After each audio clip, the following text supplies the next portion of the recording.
Hello Jain साथियों, good morning, नमस्कार। मैं तुषार गौतम आज आपके लिए लेकर आया हूँ एसएससी जीडी 2027 से रिलेटेड जीके जीएस का महामैराथन क्लास, जिसमें मैं आपको राजनीतिक मतलब कि भारतीय संविधान से रिलेटेड 120 क्वेश्चन जो वन लाइनर के टाइप में कराऊंगा।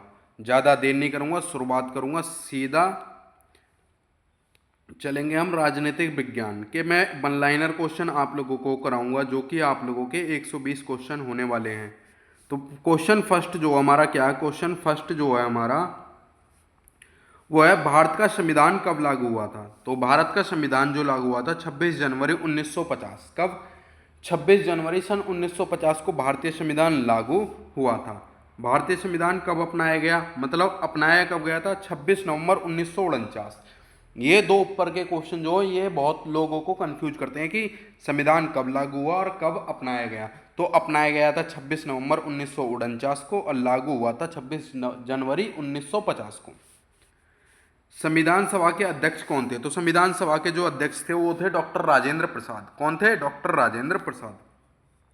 संविधान सभा की प्रारूप समिति के अध्यक्ष कौन थे? तो वो थे डॉक्टर भीमराव अंबेडकर। कौन थे? डॉक्टर भीमराव अंबेडकर जो थे वो प्रारूप समिति के अध्यक्ष थे। संविधान निर्माण में कितना समय लगा? संविधान निर्माण में जो 2 वर्ष 11 माह 18 दिन का समय लगा था। भारतीय संविधान की प्रस्तावना में भारत को क्या कहा जाता है? तो संप्रभु, समाजवादी, पंथनिरपेक्ष और लोकतांत्रिक गणराज्य। संप्रभु, समाजवादी, पंथनिरपेक्ष और लोकतांत्रिक गणराज्य के रूप में भारतीय संविधान की प्रस्तावना को भारत कहा जाता है। भारत में शासन प्रणाली कैसी है? तो भारत में संसदीय शासन प्रणाली है। कैसी है? संसदीय शासन प्रणाली। भारत का राष्ट्रीय अध्यक्ष कौन है? तो भारत का राष्ट्रीय अध्यक्ष है राष्ट्रपति। जो भी वर्तमान समय में या जो भी राष्ट्रपति पद पर होगा वो भारत का राष्ट्रीय अध्यक्ष होगा। और भारत सरकार का वास्तविक प्रमुख कौन होता है? तो वास्तविक प्रमुख होता है प्रधानमंत्री। वैसे देश का राष्ट्रीय अध्यक्ष राष्ट्रपति और वास्तविक प्रमुख जो होता है वो होता है प्रधानमंत्री। जो प्रधानमंत्री के पद पर आसीन होगा वही राष्ट्र का वास्तविक प्रमुख होगा। नेक्स्ट, भारतीय संविधान का संरक्षक किसे माना जाता है? तो सर्वोच्च न्यायालय को। किसको? सर्वोच्च न्यायालय को भारतीय संविधान का संरक्षक माना जाता है। भारत की संसद में कुल कितने सदन हैं? तो 2 सदन है। कितने सदन है? 2 सदन, जिसमें से एक लोकसभा है और एक जो है आपकी राज्यसभा है। क्या? लोकसभा और राज्यसभा जो है, जिसे हम उच्च सदन और निम्न सदन भी कहते हैं। संसद के 2 सदन कौन कौन से हैं? तो मैंने अभी बताया था, लोकसभा और राज्यसभा। लोकसभा का कार्यकाल कितना है? तो लोकसभा का कार्यकाल जो है 5 वर्ष है। और राज्यसभा का कार्यकाल कितना है? तो राज्यसभा जो स्थायी सदन है इसका कार्यकाल जो है 6 वर्ष। मतलब जो सदस्य होता है राज्यसभा का उसको 6 वर्ष के लिए चुना जाता है और लोकसभा में ओनली 5 ईयर पर चेंज होते रहते हैं। नेक्स्ट, राज्यसभा के सभापति कौन होते हैं? तो राज्यसभा के सभापति होते हैं उपराष्ट्रपति। जो भी वर्तमान समय में आपके उपराष्ट्रपति पद पर होंगे वही जो है राज्यसभा के क्या होंगे? सभापति होंगे। जैसे कि वर्तमान समय में सीपी राधाकृष्णन उपराष्ट्रपति हैं जो कि 15वें क्रम के हैं, वही जो हैं क्या हैं? राज्यसभा के सभापति हैं। लोकसभा की अध्यक्षता कौन करता है? तो लोकसभा अध्यक्ष। लोकसभा की अध्यक्षता लोकसभा अध्यक्ष करता है। वर्तमान में लोकसभा अध्यक्ष कौन है? तो वर्तमान में लोकसभा अध्यक्ष जो ओम बिरला है। कौन है? ओम बिरला। भारत में मतदान की न्यूनतम आयु कितनी है? तो 18 वर्ष। 18 वर्ष से अधिक उम्र वाले लोग जो मतदान का अधिकार प्राप्त करते हैं। भारत में चुनाव कौन कराता है? तो निर्वाचन आयोग कराता है। कौन? निर्वाचन आयोग कराता है भारत में चुनाव। भारत का सर्वोच्च न्यायालय कहाँ स्थित है? तो भारत का सर्वोच्च न्यायालय जो आपके न्यू दिल्ली में स्थित है। कहाँ पर? न्यू दिल्ली में। भारत में सर्वोच्च न्यायिक संस्था कौन सी है? तो सर्वोच्च न्यायालय। कौन सी है? सर्वोच्च न्यायालय जो है ये भारत की न्यायिक संस्था है, सर्वोच्च। और आप लोग मुझे बताएंगे कि सर्वोच्च न्यायालय के वर्तमान सीजीआई कौन है? कमेंट में इसका आंसर देंगे। भारतीय संविधान में कुल कितने भाग हैं? तो भारतीय संविधान में कुल 12 भाग हैं। कुल अनुसूची कितनी है? टोटल अनुसूची 12 है। और मूल संविधान में कितनी थी? मूल संविधान में 8 अनुसूची थी। संविधान में मौलिक अधिकार किस भाग में है? मौलिक अधिकार भाग 3 में है। राज्य के नीति निर्देशांक तत्व जो भाग 4 में है। मौलिक कर्तव्य जो भाग 4 के ए में है। मौलिक कर्तव्यों को किस संशोधन से जोड़ा गया था? तो 42वें संविधान संशोधन 1976 के तहत मौलिक कर्तव्यों को भारतीय संविधान में जोड़ा गया था। भारतीय संविधान में मौलिक कर्तव्यों की संख्या कितनी है? तो कितनी है? 11 है। कितनी है? 11। संघ और राज्यों के बीच शक्तियों का विभाजन किस अनुसूची के अनुसार होता है? तो कितनी? 7वीं अनुसूची के अंतर्गत जो है संघ और राज्यों के बीच शक्तियों का विभाजन किया जाता है। पंचायती राज व्यवस्था को संवैधानिक दर्जा जो 73वें संविधान संशोधन से मिला था। नगर पालिकाओं को संवैधानिक दर्जा जो 74वें संविधान संशोधन, मतलब 73वें संविधान संशोधन के द्वारा पंचायती राज व्यवस्था को संविधान में जोड़ा गया था और न्यायपालिका को 74 के तहत जोड़ा गया था। चलेंगे नेक्स्ट।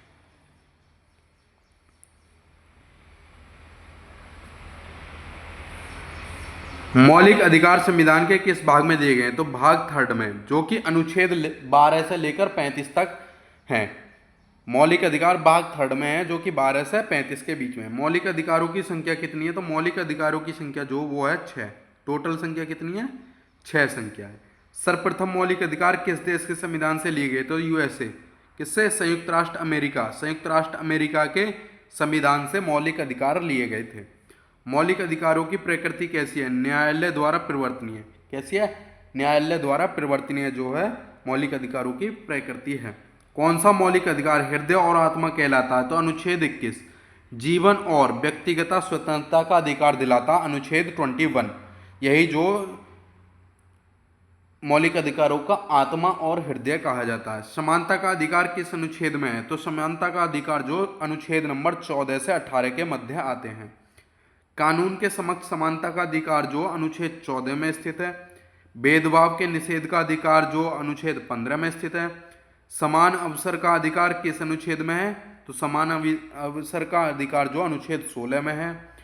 अस्पृश्यता का अंत किस अनुच्छेद के अंतर्गत है? तो अनुच्छेद 17 के अंतर्गत अस्पृश्यता का अंत। उपाधियों के अंत का प्रावधान किस अनुच्छेद में? अनुच्छेद 18 में। स्वतंत्रता का अधिकार किस अनुच्छेद में है? तो अनुच्छेद 19 से लेकर 22 में जो है स्वतंत्रता का अधिकार प्राप्त है। कुल कितनी स्वतंत्रताएं अनुच्छेद 19 में दी गई हैं? तो टोटल 6। टोटल 6 स्वतंत्रताएं अनुच्छेद 19 में हैं। वाकु और अभिव्यक्ति की स्वतंत्रता किस अधिकार में है? किस अनुच्छेद में? तो अनुच्छेद 19 के फर्स्ट के ए में। वाकु मतलब बोलचाल और अभिव्यक्ति की स्वतंत्रता का अधिकार अनुच्छेद 19(1) के ए से हमें प्राप्त है। इसी के साथ चलेंगे नेक्स्ट। शांतिपूर्ण और निरस्त्र सभा की स्वतंत्रता का अधिकार किस अनुच्छेद में? मतलब 19A के वी में। शांतिपूर्ण और निशस्त्र मतलब कि पीसफुल प्रोटेस्ट विदाउट हथियार, मतलब विदाउट हथियारों के जो आप पीसफुल प्रोटेस्ट कर सकते हैं उसका अधिकार हमें मिला हुआ अनुच्छेद 19 के फर्स्ट के वी में। संघीय संगठन बनाने की स्वतंत्रता का अधिकार, हम कोई भी संघीय संगठन बना सकते हैं, वो हमें जो है अनुच्छेद 19 का सी जो है यह अधिकार प्रदान करता है। भारत में स्वतंत्र रूप से घूमने की स्वतंत्रता का अधिकार जो अनुच्छेद नंबर 19 के फर्स्ट के डी में है। अनुच्छेद 19 के फर्स्ट के डी में स्वतंत्र रूप से घूमने का, आप कहीं भी घूम सकते हैं। भारत में कहीं भी निवास करने और बसने की स्वतंत्रता, मतलब भारत में आप लोग जो किसी भी स्टेट, किसी भी यूटी, मतलब कहीं भी आप लोग जो हैं रह सकते हैं, निवास कर सकते हैं, उसका अधिकार जो हमें अनुच्छेद 19 का फर्स्ट का ई देता है। अनुच्छेद 19 के फर्स्ट का ई जो है यह अधिकार देता है। किसी भी व्यवसाय, व्यापार या पेशा अपनाने की स्वतंत्रता का अधिकार, हमें किसी भी व्यवसाय या व्यापार या पेशा हमें करना है तो उसका अधिकार जो हमें अनुच्छेद 19 के फर्स्ट के जी में मिला हुआ अधिकार है। जीवन और व्यक्तिगत स्वतंत्रता का अधिकार किस अनुच्छेद में है? तो अनुच्छेद 21 में।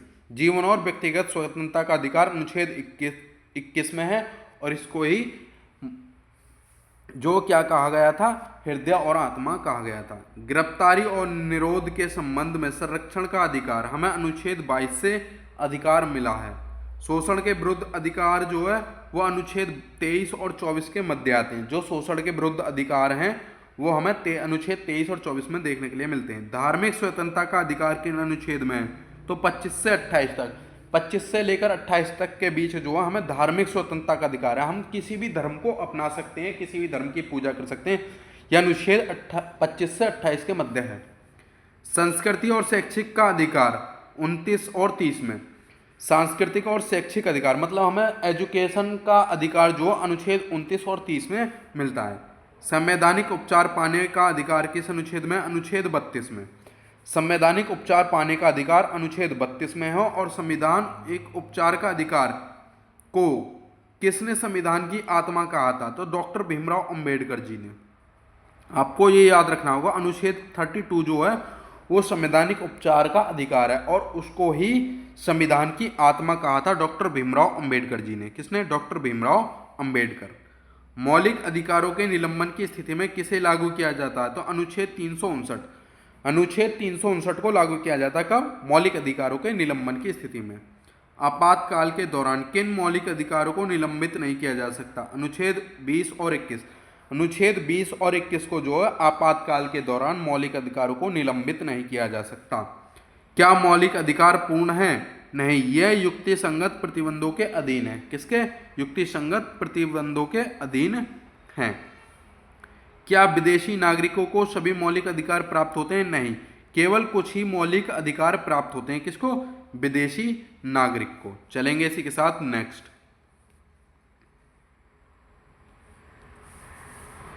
किस मौलिक अधिकार के अंतर्गत कानून के समक्ष समानता का अधिकार मिलता है? तो अनुच्छेद 14 के अनुसार। किस मौलिक अधिकार के अंतर्गत भेदभाव का निषेध किया गया है? तो अनुच्छेद 15 के अंतर्गत। राज्य किसी नागरिक के साथ धर्म, जाति, लिंग, जन्मस्थान आदि के आधार पर भेदभाव नहीं कर सकता। यह किस अनुच्छेद में? तो अनुच्छेद 15 के फर्स्ट में।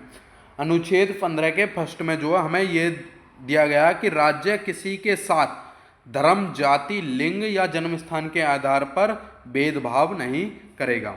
महिलाओं और बच्चों के लिए विशेष प्रावधान बनाने का अधिकार अनुच्छेद 15 के 3 में हमें प्राप्त है। किस अनुच्छेद के अंतर्गत सार्वजनिक रोजगार में अवसर की समानता है? तो अनुच्छेद 16 के फर्स्ट में।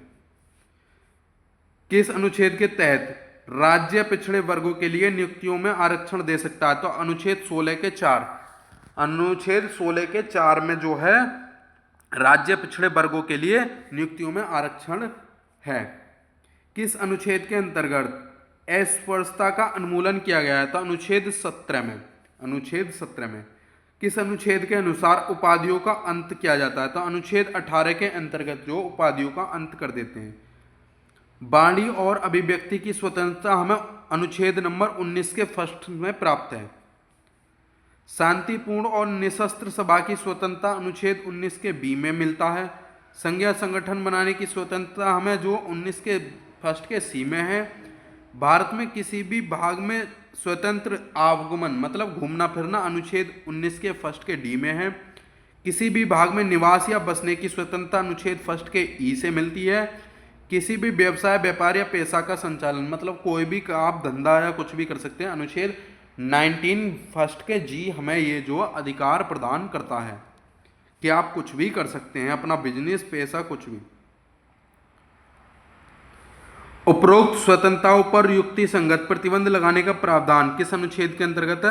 अनुच्छेद 19 के 2 से अनुच्छेद 19 के 6 के अंतर्गत। किस अनुच्छेद के अंतर्गत शोषण के विरुद्ध अधिकार प्राप्त है? तो अनुच्छेद 23। मानव तस्करी, बेगार बंधुओं, मजदूरी पर प्रतिबंध किस अनुच्छेद के द्वारा लगाया जा सकता है? तो वो अनुच्छेद 23 के फर्स्ट के अनुसार। 14 वर्ष से कम आयु के बच्चों को कारखाने, खानों आदि में प्रतिबंध किया जाता है अनुच्छेद 24 के अनुसार। अनुच्छेद 24 कहता है कि 14 वर्ष से कम उम्र के बच्चे जो हैं उनको कारखानों या कानों में काम नहीं करने दिया जाएगा। किस अनुच्छेद के अंतर्गत धर्म की स्वतंत्रता है? धर्म की स्वतंत्रता अनुच्छेद 25 के अंतर्गत है।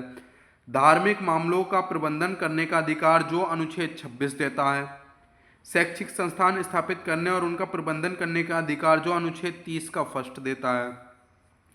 अल्पसंख्यकों को अपनी भाषा, लिपि, संस्कृति की रक्षा करने का अधिकार अनुच्छेद 29 का फर्स्ट देता है।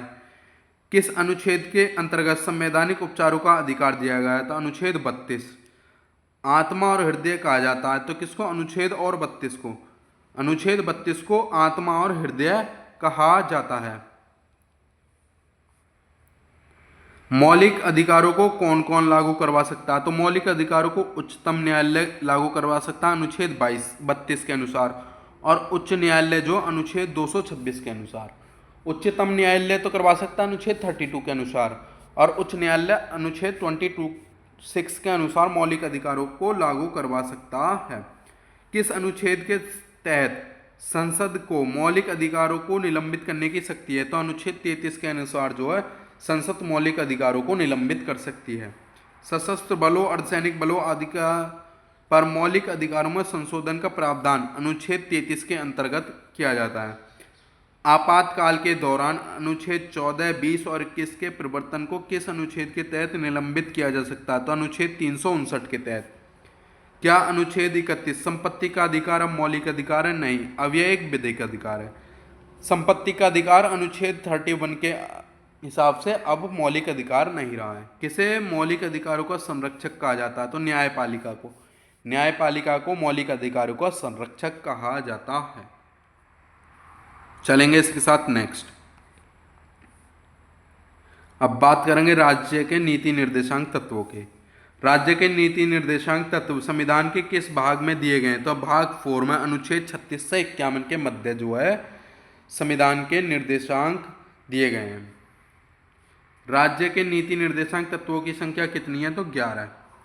राज्य के नीति निर्देशांक तत्वों की प्रकृति क्या है? गैर न्यायिक, नॉन जुडिकल, जस्टिसकल। वे किस प्रकार के उपायों को लागू करने के लिए राज्य के निर्देश देते हैं? सामाजिक, आर्थिक और राजनीतिक।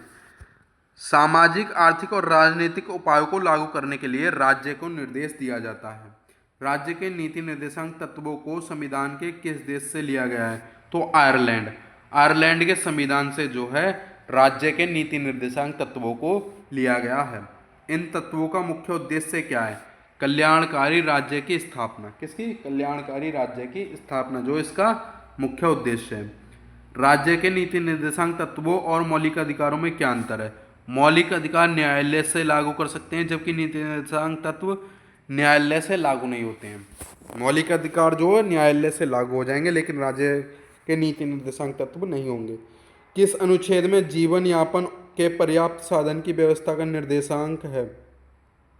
तो अनुच्छेद 39 के फर्स्ट में, 39 के ए में जो है जीवन यापन के पर्याप्त साधन की व्यवस्था है। समान वेतन का प्रावधान जो है अनुच्छेद 39 के डी में है। स्वास्थ्य बालकों के विकास की व्यवस्था का निर्देश जो है अनुच्छेद 39 के एफ में है।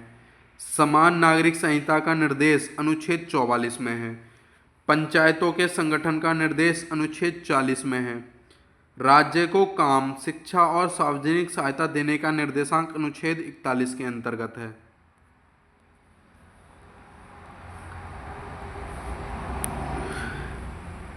मनोवोचित कार्य दशा और प्रस्तुति सहायता का निर्देश अनुच्छेद 42 के अंतर्गत है। ग्रामीण कुटीर उद्योगों को प्रोत्साहित करने का निर्देशांक अनुच्छेद 43 में है। पोषण स्तर और जन स्वास्थ्य के उन्नयन की बात की गई है अनुच्छेद 47 में। कृषि और पशुपालन का आधुनिकीकरण का निर्देशांक अनुच्छेद 48 के अंतर्गत आता है। पर्यावरण, वन और वन्य जीवों की रक्षा का निर्देशांक 48 के फर्स्ट में है। अंतर्राष्ट्रीय शांति और सुरक्षा को बढ़ावा देने के निर्देशांक अनुच्छेद 51 के अंतर्गत आता है। न्यायपालिका और कार्यपालिका को पृथक करने का सिद्धांत अनुच्छेद 50 में है। राज्य को शिक्षण संस्थाओं की स्थापना और प्रबंधन का निर्देश अनुच्छेद 45 में है।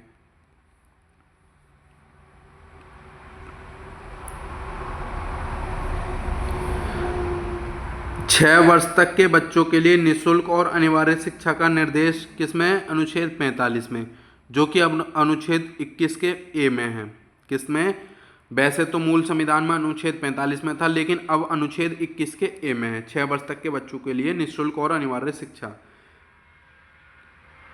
किस अनुच्छेद में नशीले पेय और स्वास्थ्य के लिए हानिकारक पदार्थों का प्रतिबंध का निर्देशांक देता? अनुच्छेद 47। समान नागरिक संहिता से संचालित अनुच्छेद 44। आर्थिक व्यवस्था का संचालन इस प्रकार करने का निर्देश है कि धन और उत्पादन के साधन समाज के हित में हो, तो अनुच्छेद 39 का बी हमें यह अधिकार देता है। पशुओं की नस्लों के सुधार और वध पर रोक का निर्देशांक अनुच्छेद 48 देता है। आदिवासी क्षेत्रों के प्रशासन की व्यवस्था अनुच्छेद 46 देता है। नीति निर्देशांक तत्वों की प्रेरणा के सिद्धांत से ली गई है गांधीवादी समाजवाद से। किस आयोग ने नीति निर्देशांक तत्वों को संविधान की आत्मा कहा है? केटी शाह आयोग ने। नीति निर्देशांक तत्वों को न्यायालय में परिवर्तित कराया जा सकता है? बिल्कुल भी नहीं कराया जा सकता है। उम्मीद करता हूँ कि आप लोगों को क्लास अच्छा यूजफुल लगा होगा। क्लास को एक बार लाइक एंड शेयर जरूर कर देना। और ये एसएससी जीडी 2027 के लिए महत्वपूर्ण क्लास थी, जो आपके क्वेश्चन एग्जाम में आने ही आने हैं। तो आप लोगों के लिए महत्वपूर्ण क्लास है। चलते हैं नेक्स्ट टॉपिक पर। जय हिंद, वंदे मातरम।